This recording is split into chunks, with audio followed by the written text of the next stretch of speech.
হ্যাঁ মালিক। হ্যাঁ মালিক। এই কি কলি? না না মালিক, কাজ করতেছি তো।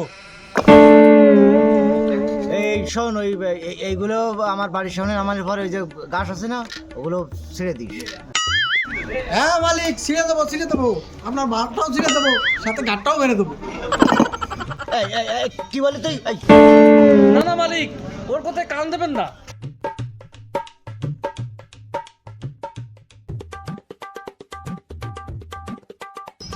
এই এই কিরাম টান দিস, গায়ে বল নেই? টান টান টান। মালিক, আপনি হ্যান্ডেলটা একটু ধরেন, আমি পিছন দিয়ে ঠেলা দিচ্ছি। তোরা মালিক রে দিয়ে হ্যান্ডেল মারাচ্ছিস, তুই নরকেও জায়গা হবে না।